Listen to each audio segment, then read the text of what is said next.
Hello, everybody. I'm John Safran. Now, I don't know if you've walked around here. It's like a weird space here at the convention centre. Last time I was here, I turned up to a very, very poorly attended Islamic conference. So, Johann, I can safely say you're bigger than Islam, based on this audience. Now, I'm qualified to be here because I recently had a deviated septum operation, and the first thing people think when you say that is that it's a cover for a nose job, but it's not. And then the second thing they say, once you've covered that off, they say, you must have a cocaine addiction because your nose collapses. But again, my dad had it and my dad's dad have it, so I'm not from a family of cocaine addicts. It's a genetic thing. Now, the way tonight's going to run is we're going to have Johann. He's going to come up and talk about taking drugs or just, looking into drugs. Then we're going to have a Q&A, me and Johann. Then we'll have a break. Then we'll have a panel. Then you can ask questions, and you're not allowed to give speeches disguised as questions. I know the usual thing is sometimes audiences throw a shoe at the panel, but I'll throw a shoe at you if you do a question that's really just a speech. So if you're going to do that, make sure you're the third person to do that, because I only have two shoes. Anyway, please welcome Johann Hari. Hello. Hi.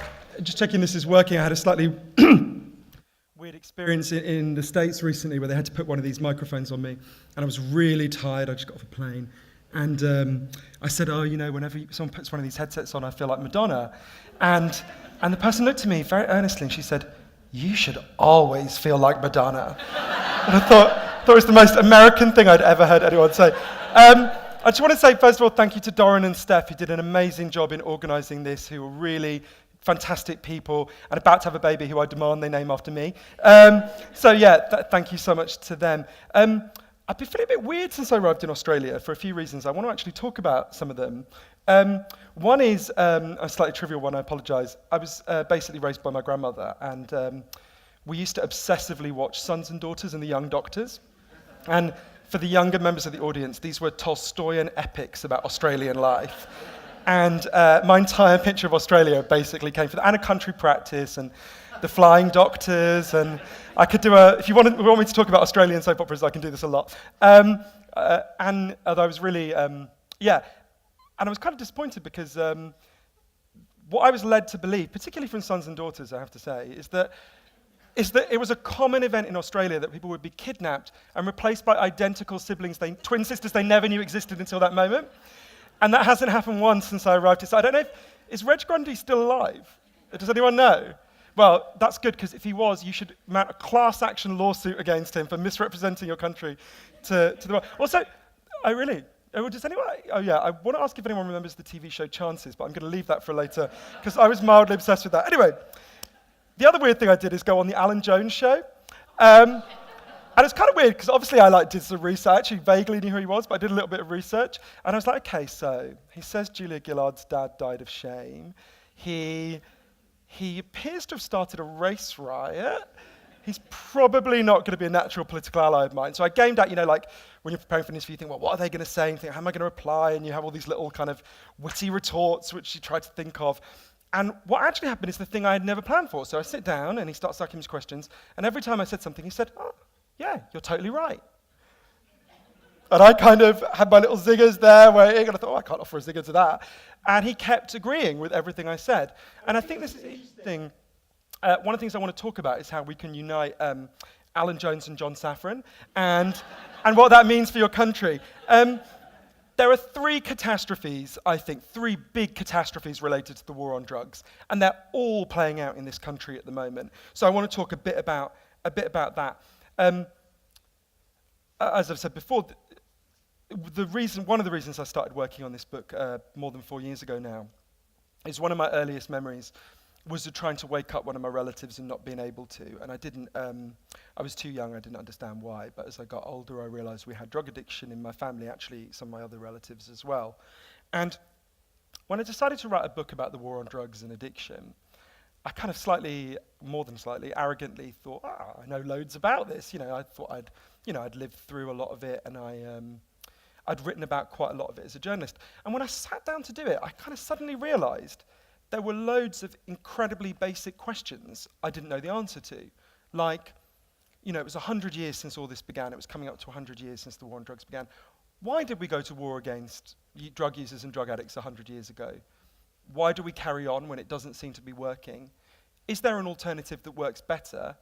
And what really causes drug use and drug addiction? And I suddenly thought, I don't know the answers to any of these. So I started reading a lot.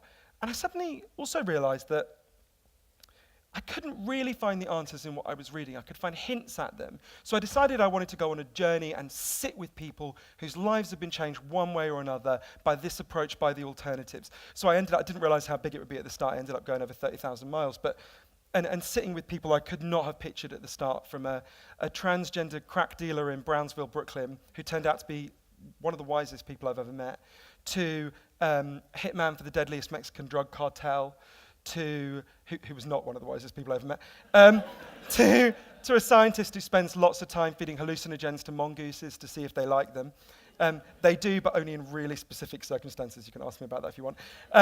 To the only country that's decriminalized all drugs with really extraordinary results. And I guess the main thing I realized is almost everything I thought I knew about this subject at the start was wrong.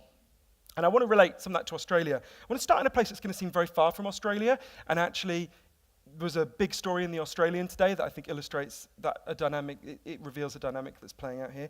In 1939, Billie Holiday stood on stage in a hotel in Midtown Manhattan, and she sang a song for the first time.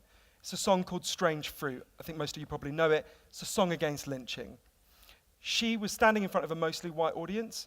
She wasn't even allowed to walk through the front door of the hotel. She had to go through the service elevator because she was African American. You've got to understand how shocking it was to have an African American woman singing a song against lynching. Her goddaughter Lorraine Feather said to me, there were no songs like that at that time. And that night, Billie Holiday received a warning from the Federal Bureau of Narcotics that was run by a man called Harry Anslinger, who's helped shape my life and yours. And he said, basically, stop singing this song. And Billie Holiday basically said, screw you, I'm an American citizen, I'll sing whatever I damn well please. And I think it tells you something about the birth of the drug war. It's a place where so many of the dynamics that are shaping our lives begins.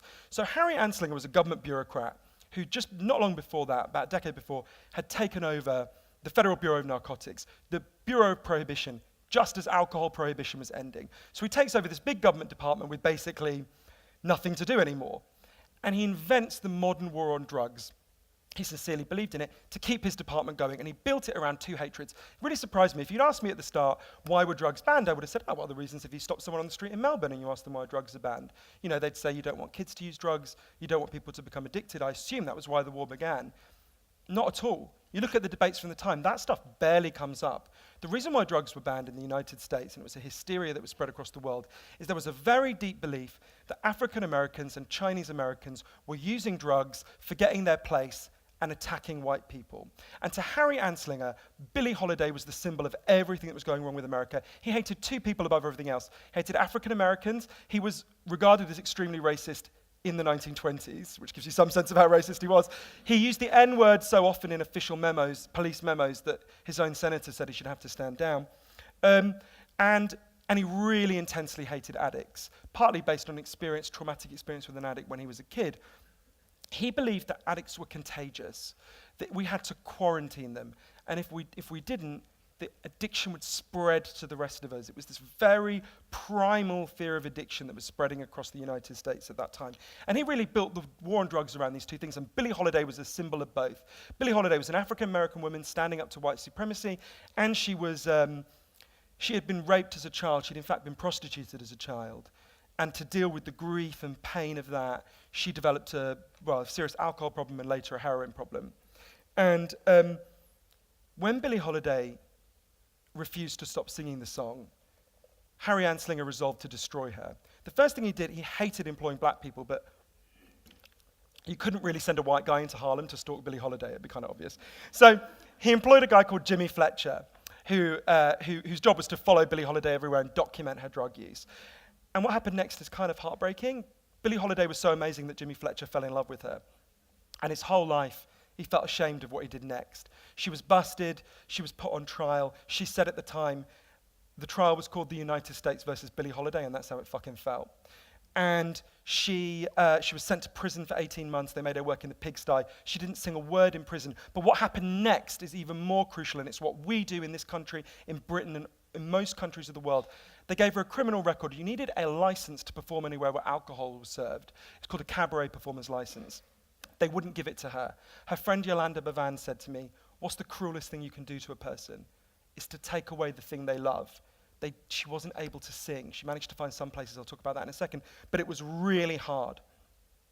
And she relapsed. I think most of us would in that situation. She fell back into very heavy drug use. One day she collapsed and she was taken to hospital, and the hospital refused to take her because she was an addict. So she was taken to another hospital. She said to one of her friends on the way in, she was convinced the narcotics agents weren't finished with her. She said, "They're going to kill me in there. Don't let them, they're going to kill me." She was diagnosed with liver cancer, and she went into heroin withdrawal because she didn't have any heroin in the hospital, and she became very sick. And one of her friends, Maylie Dufty, managed to insist she was given methadone, and she started to recover. And 10 days later, Anslinger's men come in, they handcuff her to the hospital bed. I interviewed the last surviving person to be in that room. They handcuffed her to the hospital bed. They arrested her in her hospital bed. They didn't let her friends in to see her, and they cut off the methadone, and she died. One of her friends said she looked like she had been violently wrenched from life.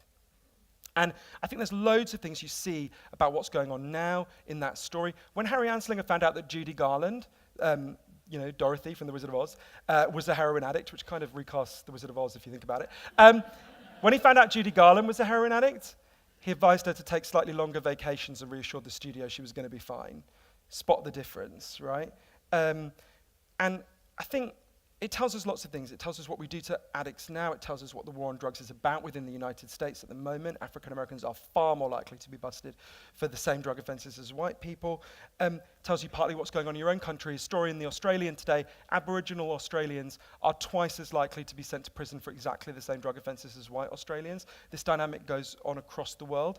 I think also, the thing I most took from it is something a bit different, which is,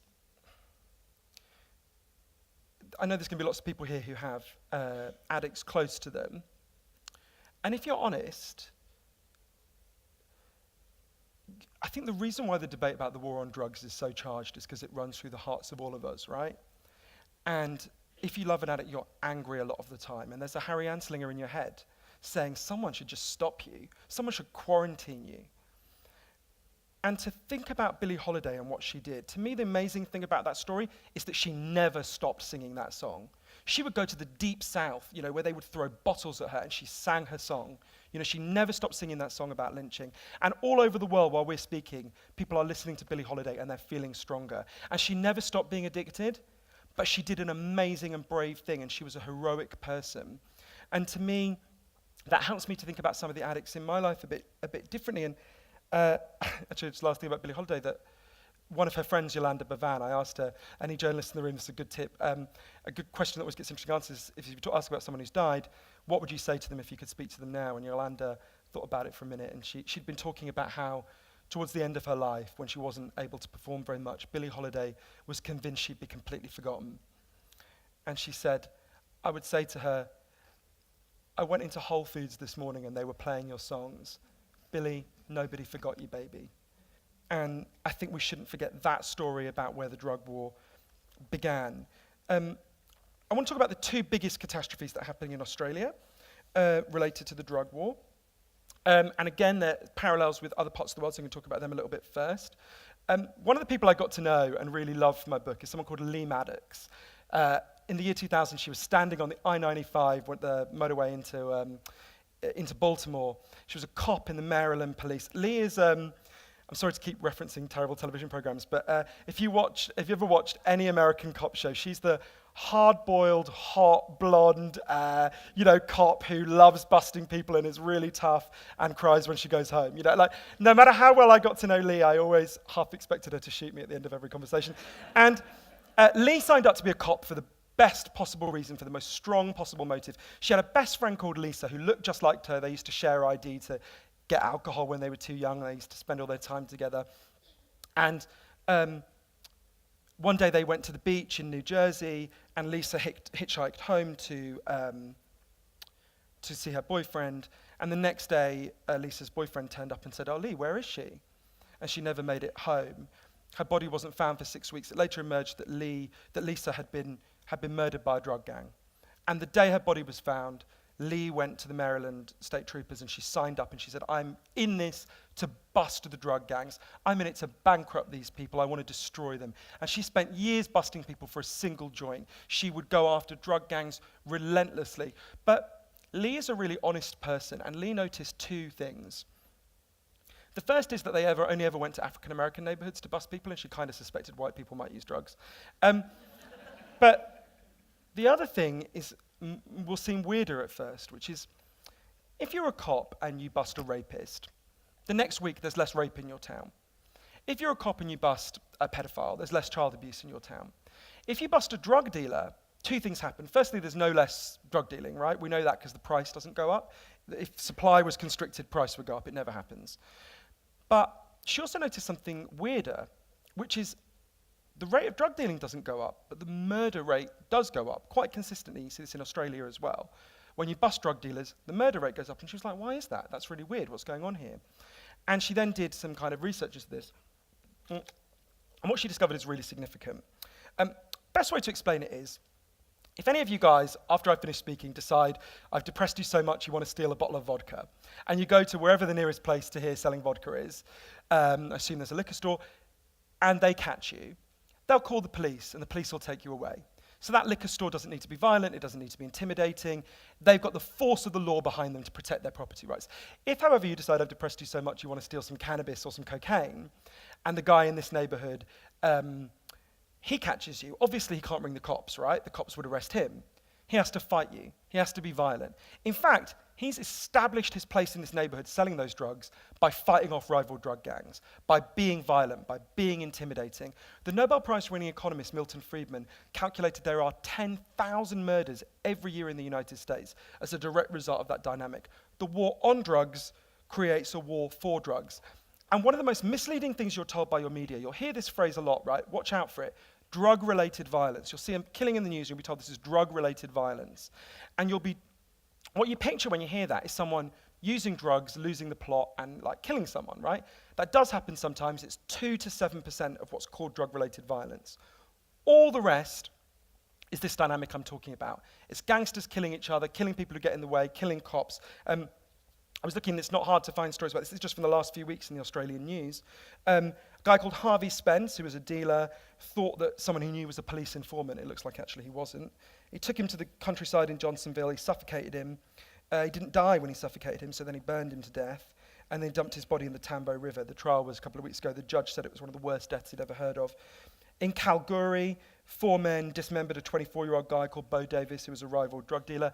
This is one of the biggest parts of your murder rate, and it's the most barbaric murders in your country, along with domestic violence, which is a separate thing, obviously. And if you want to know why that's caused by prohibition, the simple test and how to end it, ask yourself, where are the violent alcohol dealers in Chicago today? Does the head of Heineken go and shoot the head of Smirnoff in the face? Does he send someone to go and blow up the drinks aisle at Walmart? No. Under alcohol prohibition, that's exactly what happened. When you think about drug-related violence, Al Capone wasn't drinking a bottle of vodka and going and shooting someone. He was fighting to protect his place in a prohibited market. All that violence from prohibition ends when you end prohibition. And we've seen this in heroin, in Switzerland since they legalized heroin. There are no violent heroin dealers in Switzerland. They literally don't exist. So Lee was learning all this, and she thought, I came into this to bankrupt the drug gangs.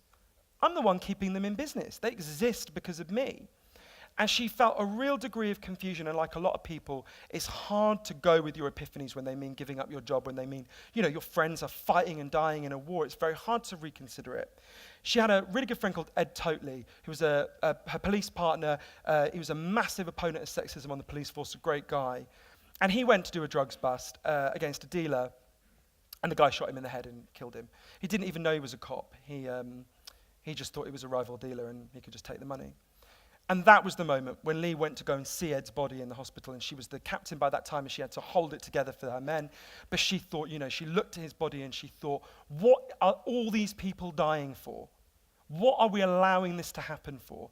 Lee quit her job. She retrained as a lawyer. She now spends her time getting the criminal offences of people like the people she arrested overturned whenever she can. And she campaigns for legalisation because she realises that's the thing that would have saved the life of her two best friends. And that's the thing that would have ended the violence, so much of the violence that happens across the United States and here in Australia. Now that's bad enough on the streets of Wollongong or the streets of Baltimore or the streets of Melbourne, right? If you go to the supply route countries, as I did, think about a housing project in Wollongong where 10% of the economy is in the hands of armed criminal gangs. That's going to be an awful place to live, right? In Ciudad Juarez, on the Mexican side of the border with Texas, 70% of the economy is in the hands of armed criminal gangs. I had a slightly weird experience. I went there, but had a slightly weird experience. There's a guy called Rosalio Retta who, between the ages of 13 and 17, butchered or beheaded about 70 people. And I went to interview him in prison. And slightly because on the way in, this Texas guard, I was only meant to have 20 minutes with him by law, you're only allowed that. And the Texas guard, I can't do the accent, said, "I like your accent. You stay as long as you want." So I got like 4 hours with him. That was charming. The second bit wasn't, where she said, I won't do the accent for that bit. She said, obviously, because he killed like 70 people, we can't leave you on your own with him. And I was like, oh, thanks. So I sat down. And then I turned around a few minutes later and they were gone. They did, in fact, leave me with him, but it was slightly worrying. But I just want to tell you about one person on the supply route countries, because I think this is important, and it's a neglected part of the debate. Maricela Escobedo was a nurse in Ciudad Juarez. She never took any drugs. No one in her family ever took any drugs. She never sold any drugs. No one in her family ever sold any drugs. She also had a woodwork stall, because she was very entrepreneurial, and she was trying to get ahead for her kids. And one day at her woodwork stall, a guy called Sergio, who was 21, turned up, and he said, I've just had a baby, I need a bit of money, will you give me a job? So she gave him some odd jobs, because she was kind of soft-hearted like that. And a few months later, she found out to her horror, she kind of knew that her 14-year-old daughter had a crush on him, but it's normal for a 14-year-old. She found out he was having sex with her 14-year-old daughter, Ruby, and she was horrified, so obviously she fired him. Ruby kept running away to see him. And so she went to the police, Maricela, and she said, this guy's an adult and he's having sex with my 14-year-old daughter, you've got to stop him. And the police did nothing, and she was really puzzled by this. But, didn't see any connection to the war on drugs, what would there be? She kept getting Ruby back, Ruby kept running away. When Ruby turned 15, she actually got pregnant by this guy. Maricela was heartbroken, but she wanted to keep her daughter in her life. The police wouldn't do anything, so she in the end kind of just kept seeing her daughter whenever she could, going to see her. One day she went to go and see, after Ruby had the baby, she went to go and see Ruby. And Sergio was there with the baby, but Ruby wasn't there. And Maricela said, "Oh, where's my daughter?" And Sergio said, "Oh, she's run away with another man. She's gone." And Maricela said, "What, and left her child?" "No, she hasn't done that." And Sergio said, "Yeah, she has. She has." Maricela was really puzzled. She didn't know what to do. She waited through Christmas, through New Year. She didn't hear from her daughter. She was so worried, she decided to go to the neighborhood and hand out leaflets with Ruby's picture on them saying, "Have you seen my daughter?" She handed them out. She didn't hear anything. And then one day, a boy called Angel contacted her and said, "I know what happened to your daughter. If you drive me out to the desert, I'll tell you." So she drove him out. He was shaking. He was terrified. And he said, "Sergio murdered your daughter, and I helped him dispose of the body." So Maricela went to where he said the body was, and there was, in fact, the remains of her daughter's body. The police finally did something. They acted. They arrested him. He was put on trial. And Maricela thought, well, at least we're going to get some justice here. In the witness box, Sergio broke down and apologized for what he'd done. And 3 weeks later, he was acquitted of all charges. And Maricela started to try to find out what was going on. He then disappeared. Maricela decided to find out what was going on. That's when she found out what was really happening. drug supply routes move about the whole time, depending on how you police them. So they never stop getting through, but they move around, right? So it used to be in the 80s they would go through from Colombia through Miami through the Caribbean into Miami. It's like Miami Vice. There's another shit TV reference for you. Then they massively policed that, so it started to go back through Mexico. And this is what had happened. What she found out is there was a huge movement of the drug trade. Now think about what I was saying before. If 70% of the economy is controlled by armed criminal gangs, they can pay the police higher wages than the government, right? They can outbid the state. And that's what was happening. The police worked for the criminal cartels. And Sergio, she then found out, was a member of Los Zetas, one of the worst criminal cartels, which meant that he could do anything. You can murder a 15-year-old girl and get away with it. Maricela refused to accept that she lived in a country where there was no justice. So she decided she was going to find him. And she turned herself into a detective. She gathered together with a band of women whose daughters were also disappearing or had been murdered. And she did an incredible job tracking him down. She spent 3 years. They would walk across the desert, town after town. And after 3 years, through an amazing amount of detective work, she found him. And she went to the police, and they tipped him off and they let him go again. And so she went to the governor's mansion in Chihuahua, and she said, I'm not leaving here until you go and arrest this guy. I'm going to stay here. And she became a kind of icon. And she stayed there. And one day, she gave an amazing speech calling on all the mothers of girls who've disappeared, and there's a huge amount, because if you basically allow people to murder women, turns out a lot of them will. She stood there and she called on all of them to come forward. And in front of all the cameras and all the police, a man walked up to her and shot her in the head. Not long after that, Michelle Leonhardt, who's the head of the Drug Enforcement Agency, the main drug war body in the United States, was asked in Senate testimony about the 60,000 people who've died in Mexico in the drug war violence. That was the figure that was put to her. Actually, it's much higher than that, but that's what they said. And she said, these were her exact words, it's a sign of success in the war on drugs. That's what she's talking about, right? When I went to see Berta, who was Maricela's best friend, who went with her on a lot of these journeys, and I said to her, weren't you afraid? And she said, oh, of course, we were terrified. But sometimes your love for your children is stronger than your fear. And I kind of thought about that message against, the message of the drug war, and it stayed with me. So that's, to me, the greatest moral catastrophe related to the drug war is the war for drugs and all these people who are dying for absolutely no gain. But there's another bigger one, which is kind of, as I said before, very close to my heart, which is about what we do to addicts. And I want to talk about this particularly in relation to the ice epidemic, where you are being systematically misinformed. Methamphetamine addiction is very real in this country. You are being misinformed about what causes it. You are being misinformed about how to solve it. And you're being sold a solution that will make the problem significantly worse.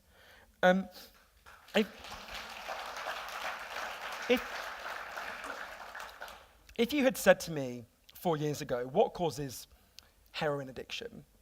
I think I would have looked at you like you were a bit thick, and I would have said, well, the clue's in the name. We've been told a story for 100 years that's become our common sense. It was definitely mine. In fact, I literally thought I'd seen it in my own life.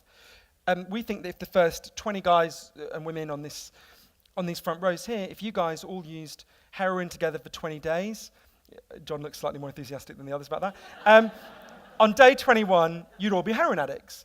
Because for a simple reason, there are chemical hooks in heroin that your bodies would start to physically need. And when you were deprived of it, you'd have this desperate craving and you really want it. And that's what addiction is. The first thing that alerted me to the fact there's something not right about that story, when it was explained to me by an amazing Canadian doctor, Gabor Mate, if in Canada or Britain, in a lot of countries, if you get hit by a car and you break your hip, or if you just get older and you need a hip replacement, in hospital you're given loads of diamorphine for the pain, right? Diamorphine is heroin, it's just the medical name for heroin. It's much better heroin than you're ever going to get on the streets, because obviously when drug dealers sell you heroin, only a very small amount of it is actually heroin, whereas doctors give you the pure stuff, right? If what we think about addiction is right, so picture this scene, you've got an addict in an alleyway using loads of very weak heroin, and in a hospital bed above them, you've got an addict you've got a medical patient using much more heroin. What should happen? Lots of these people should become addicts, right? They're exposed to all the same chemical hooks, in fact, stronger chemical hooks. This has been studied very carefully. It virtually never happens. It's extremely rare. And when I learned that, I just thought, It was just so weird, I didn't understand it. It was so contrary to everything I thought I knew. And I only really began to understand it when I went to Vancouver and interviewed this extraordinary man called Bruce Alexander, who's a professor of psychology there, who did this really important experiment that's only relatively recently been properly rediscovered, and finally he's getting some of the credit for what he found. Bruce explained to me, the idea of addiction we've all got in our heads, this chemical hooks idea, comes partly from a series of experiments that were done earlier in the 20th century. They're really simple experiments. When you go home tonight, you can do them yourself if you're feeling a little bit sadistic. You get a rat and you put it in a cage and you give it 2 water bottles.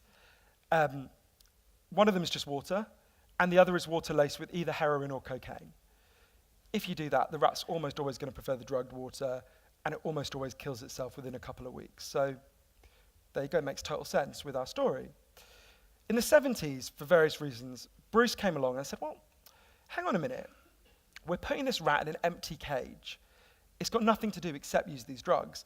What would happen if we did this a bit differently? So he built a cage that he called Rat Park, which is essentially paradise for rats. Anything a rat could want in life, it's got in Rat Park. It's got loads of friends, it can have loads of sex, it's got loads of cheese, it's got loads of coloured balls, apparently rats go crazy for that stuff, got loads of tunnels, and they've got both the water bottles, the normal water and the drugged water. But this is the fascinating thing. In Rat Park, they don't like the drugged water. They almost never use it. None of them ever use it compulsively. None of them ever overdose. Now there's loads of things that come from that. One of the biggest things I take from it is that the opposite of addiction is not sobriety. The opposite of addiction is connection. When you put rats in a situation where they have connections and happy connections and a normal, happy, healthy environment, they want to be present in their lives. They don't want to be fucked up. If you isolate them, if they're traumatized, if they're beaten down, turns out they want to be anesthetized. They want to be out of it. I think there's lots of human examples I can talk about. I'll get to one in a second.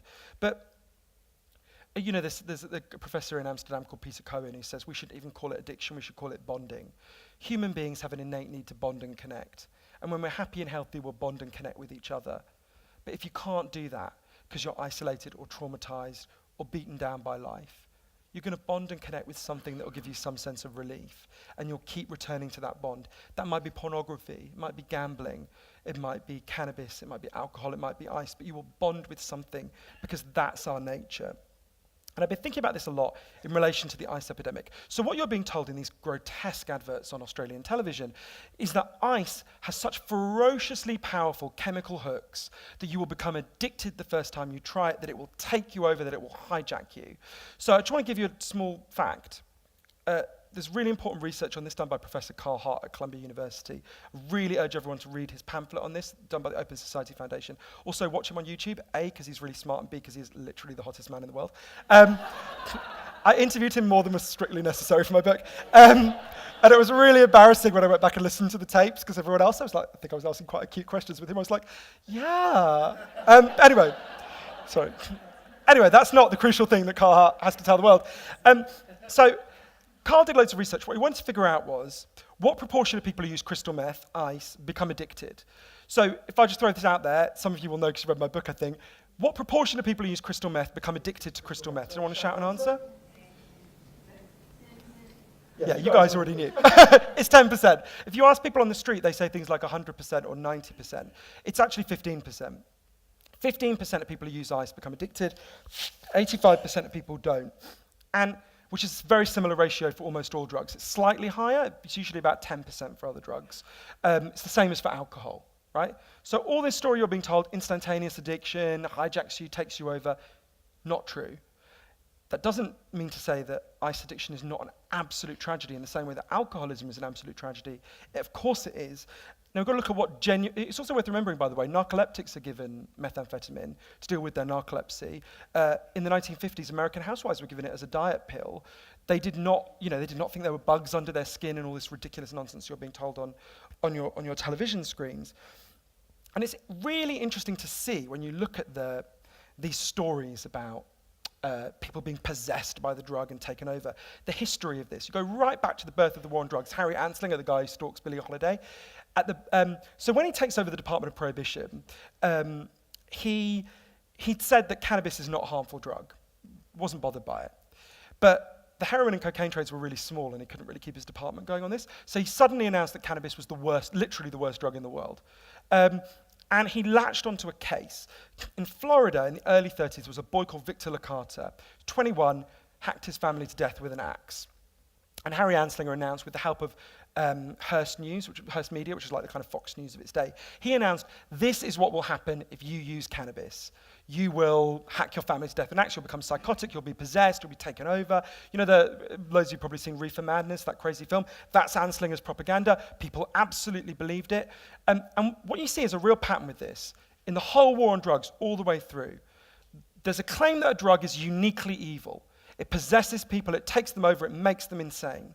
And that becomes discredited as more and more people know someone who used it. And they go, oh, Joe didn't go mad. And then that belief becomes discredited and it goes into abeyance for a few years. And then they announce, oh, there's this new drug that really is like that. And it skips from drug to drug. This is not for a second to undermine the real harms that can be caused by drugs, which definitely exist, and I want to talk about them. But this is, if you want to understand what's really going on, I'll give you one historical example that I think gives us a clue. In the 18th century in Britain, huge numbers of people were driven out of the countryside into these disgusting urban slums, these like vile urban slums. And huge numbers of them turned to gin, right? There was a massive, it was called the gin craze, massive epidemic of gin use. And if you look at the news reports from the time, what they said is, gin is an evil drug that hijacks people and takes them over. And we need to get rid of gin. Gin is the problem. Gin has done this to these people. You might remember like Hogarth's famous painting, Gin Lane, with like babies falling out of windows because their mother was off her head on gin. And it was actually very widely believed and widely reported that if you drank too much gin, you would spontaneously combust. And if that sounds ridiculous and we think, how much better we are than those people, I want to tell you something. It is reported as a fact and stated as a fact by your Prime Minister that if... Wait for it. That if you use meth, ice, you develop superhuman strength, right? Now, try telling that to an 8-year-old and see what they tell you. Right? We don't live in a Marvel comic. If, in fact, ice gave humans superhuman strength, there'd be a lot of uses for ice that we'd be talking about right now that have nothing to do with the war on drugs. But the fact that that can be said by police officers and politicians and the media, and we don't all burst out laughing, is a sign of the magical thinking that's come to surround this subject and the way that it has totally departed from reality. At one point, Harry Anslinger, when he was doing the whole cannabis hysteria, a doctor wrote to him, I found this in his archive, a doctor wrote to him and said, Mr. Anslinger, you might be right, you might be wrong, but maybe we should do some like scientific tests to figure it out. And he wrote back, and he later said, I love this quote, to me it's like the motto for the whole war on drugs, I've made up my mind, don't try to confuse me with the facts. And so if you want to understand, think about the gin epidemic and relate it to Australia. What we now see is it wasn't that there was just this uniquely evil and demonic drug that was taking people over. Everyone in this room who's got glasses could be I could be sipping gin right now if I wanted to. I'm not, I promise. Right, everyone here, you know, you guys could all have gin in your homes now, and it wouldn't hijack you, it wouldn't take you over. We'd all know that most people who use gin have a perfectly reasonable relationship with their drug. There are alcoholics, they need our love and compassion. They're a very small proportion, and they clearly had problems before they found their drug.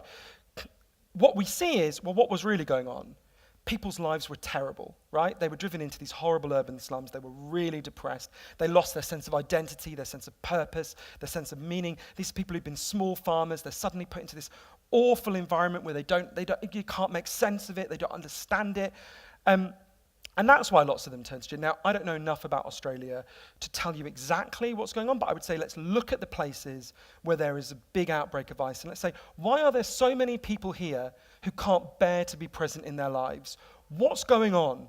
How can we help them to make their lives better? I think that's and if you want to understand the parallel here in Australia, it's been well documented for a very long time that Aboriginal peoples in Australia have much higher rates of substance addiction than non-Aboriginal Australians. And sometimes you hear this bizarre theory, this is often stated as fact, that Aboriginal people can't metabolize alcohol, their bodies don't know how to handle it. Well, it could be that, although no one's ever found any scientific evidence for it. Or it could be that we, and I do mean we because I'm British, subjected them to a genocide, and since then they've had an absolutely awful life, and they've been stripped of a sense of meaning and purpose. Maybe that's the reason why. And I think that points to a wider problem, though. people who are deprived of senses of meaning. Sometimes you get people saying, oh, you're saying poor people become addicted. What about rock stars and Wall Street bankers? This is not about poverty. People in poverty are more likely to lose their sense of it. But think about I was chuffed. Elton John and Russell Brand said nice things about my book. Think about rock stars, right? Those aren't, or Wall Street bankers. Those aren't people who have happy, connected lives and direct sources of meaning. If you're a rock star, you can't even walk down the street. You don't know who you can trust. You don't know. And Wall Street bankers, you don't need me to tell you. Bruce Alexander, who did the Rat Park experiment, says we talk all the time in addiction about individual recovery, and that has some value. But we need to talk much more about social recovery. Something has gone wrong with us, not just as individuals, but as a group.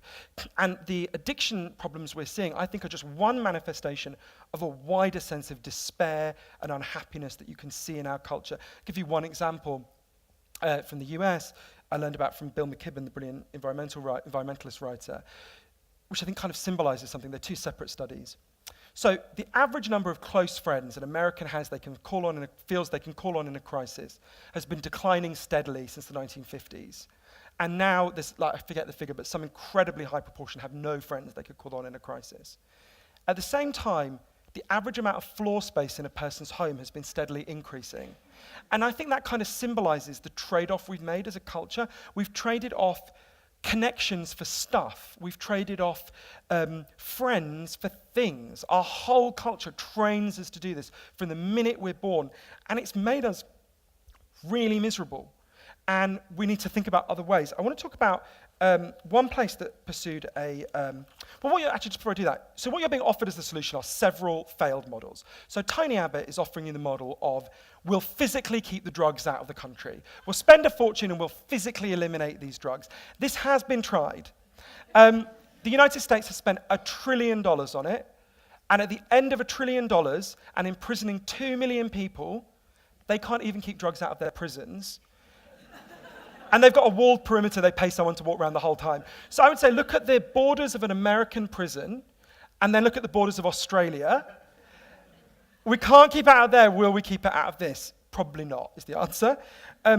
So there's that model, which is literally just taking your tax money, putting it in a pile and burning it. Then there's Jackie Lambie's model. I have a huge amount of sympathy for Jackie Lambie. I really felt for her when I saw her speaking. I've been in the position she's been in, not with ice, but with other drugs where someone you love is destroying themselves. And I don't blame anyone for reaching for desperate solutions. So what she's been arguing for is that you should be able to have forced treatment where you can forcibly detain someone. And I totally understand that temptation. This has been tried in Sweden and in Vietnam. I went to both of them. The relapse rate is 99% within 6 months of getting out. It could not fail more conclusively.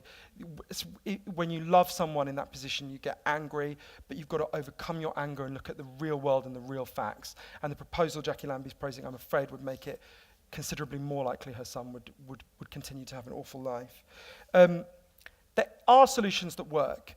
And if I'm completely honest, actually, I slightly put off going to the places that tried the alternatives for quite a long time, because I thought, well, what if I go there and they don't work? It's going to be the most depressing book ever written, apart from anything else. But actually, it was really fascinating, because the way it worked was actually very different to how I thought it would. It was so in the year 2000, Portugal had one of the worst drug problems in Europe. 1% of the population was addicted to hard drugs. And every year they tried Tony Abbott's way. They fought more on the borders, they arrested more people, they imprisoned more people, and every year the problem got worse. And one day the Prime Minister and the leader of the opposition got together, and they said, we can't go on like this, what are we going to do? And they decided to do something no one had done since the days of Harry Anslinger, something really bold, something really original. They said, should we get someone to go and look at the evidence? And they set up a panel of scientists and doctors, and they said, will you guys just go and look at the evidence and then come back and tell us how we would genuinely sort this out? And they did a really smart thing. They agreed in advance that they would do whatever the panel recommended. So the panel went away, looked at Rat Park and loads of other stuff, led by this amazing man I got to know called Juan Gulao. And they came back and they said, decriminalize all drugs, but, and this is the crucial next step, take all the money we used to spend on arresting and imprisoning drug addicts and making their lives worse, and spend it instead on turning their lives around. And what's interesting is it's not really what we think of as drug treatment in Australia and Britain. They do a little bit of rehab, They do a little bit of psychological support, but what they actually did was a massive program of destigmatization and reconnection. So say one of the biggest elements of it was a massive job creation program. Say you used to be a mechanic. They'll go to a garage and they'll say, if you employ this guy for a year, we'll pay half his wages. The goal was to say to every addict in the country, we love you, we value you, we want you back, we're on your side, we want you to have something to get up out of bed for in the morning. And they set up a huge program of microloans so addicts could set up small businesses they ran themselves. They had a huge public information saying that we should love addicts, we value them, that they can change, that they can turn their lives around, but only if we love them. And it'll be in a few months, it'll be 15 years since this experiment began and the results are in. Injecting drug use is down by 50% in Portugal. Overall addiction is massively down, overdose is massively down, HIV transmission among addicts is massively down, street crime is massively down. One of the things that was so moving there, when I went there, is I went and I interviewed the guy who led the campaign against the decriminalisation at the time, a guy called Johann, who was the top drug cop in Portugal. And he said things that I know loads of people, if you go out of here, will say, surely if you decriminalise all drugs, you'll have all sorts of catastrophes. And he said to me, everything I said would happen didn't happen. And everything the other side said would happen did. And he talked about how he felt ashamed that he'd spent 20 years before the decriminalisation arresting and harassing drug users. And he hoped the whole world followed Portugal's example. And what was so striking to me is everywhere I went that moved beyond the war on drugs, the same pattern happened. Highly controversial, incredibly, rabidly argued about, and then it happened and everyone went, oh, okay. And everyone saw that now, it's not to say that it's not a silver bullet, there are still tragedies, there is still addiction in Portugal, but the degree of the change persuaded even the most skeptical people. Should talk about one other place, which is Switzerland. So it's important to understand the difference between decriminalisation and legalisation. Decriminalisation is where you stop punishing users, but they still have to go to armed criminal gangs. So that's good, but it doesn't sort out Mexico and all of that. Legalization is where you open up legal routes for people to get their drugs. The crudest way of putting it is that decriminalization shuts down Orange is the New Black, and legalization shuts down Breaking Bad. And so, obviously Portugal decriminalized, but there are places that have legalized. Colorado and Washington have legalized cannabis. Very striking, 55% of people in Colorado voted to legalize. Now they've seen it in practice for a year and a half, 70% of people support the legalization. They've also raised an enormous amount of taxes they're using to build schools that would have previously gone to armed criminal gangs like the Zetas. But the more interesting model to me, and I think it's a really interesting model for you guys here in Switzerland, my brain is so melted. For all of you here in Australia. For you guys here in Australia, I think can really learn from what happened in Switzerland. Switzerland is a really conservative country. I'm a Swiss citizen as well as a British citizen. And my grandmother got the vote in 1976, right? Switzerland is not San Francisco. And yet they voted to legalize heroin in referenda by 70%. And the way they did it is really interesting. So it's important to understand, obviously, legalization means different things for different drugs. You can't just go into the 7-Eleven and buy heroin. If you're an addict, you get assigned to a clinic. You go to the clinic, you're not allowed to take the heroin out with you, but they give it to you there and then. You use it there. And then overwhelmingly, I went to these clinics, you go out to your job. Because actually, as you get your drug, the scramble for street use ends, the chaos of that ends. You generally stop committing crime, men stop committing property crime, women stop prostituting themselves. It turns out women don't like having sex with disgusting random strangers for money. Who knew? And your life gets turned around. Do you know how many deaths they've had from heroin overdose in Switzerland since they legalized heroin? None. I don't mean 0%, rounding down to zero. They literally haven't had one. But the way they sold it was really interesting. They did not appeal to compassion for addicts. They didn't appeal to liberty for users. What they did, Ruth Dreyfus, the amazing president there, sold it in a very different way to appeal to conservative sentiment. What she said is, you think legalizing drugs means anarchy. What we have now is anarchy. We have unknown criminals selling unknown chemicals to unknown users, all in the dark, in a world filled with violence, disease, and chaos. And legalization is a way of restoring order to our lovely clockwork cities. It means bankrupting the armed criminal gangs. It means bringing the addicts into lovely, clean clinics where we turn their lives around. And it means getting all this disease and chaos out of your hair, out of your world. That was the argument that clinched it. I think that's the argument that will win it in Australia. And I just want to say, as the last thing, before we go to questions, Australia has led the world once before on this in a way that should be a source of such national pride. At the height of the AIDS crisis, it was an amazing Australian doctor called Alex Wodak who first noticed that this was going to be a disease that spread out to the population through gay men and injecting drug users. And he was the first to say, one of the first to say, we've got to distribute clean needles, because otherwise this is going to be a catastrophe. And this was execrated all over. People were being put in prison for trying to do that in America. And Alex went to the government and they said, if you do this, you'll lose your medical license and we'll imprison you. We'll charge you with aiding and abetting drug use. And on his way out of one of the meetings, in the lift on the way down, one of the public health advisors whispered to him, whatever you do, don't stop. And so Alex did it. And it proved to the world that distributing clean needles massively reduced HIV transmission. And that meant that people all over the world followed that example. He has saved thousands of people's lives. That started here in Australia. It's an amazing moment in the history of the drug war. It's a few very brave Australians leading the world. I think you guys can lead the world again. You know, we've now spent 100 years singing war songs about addicts. It's time we started singing love songs to them. Thank you.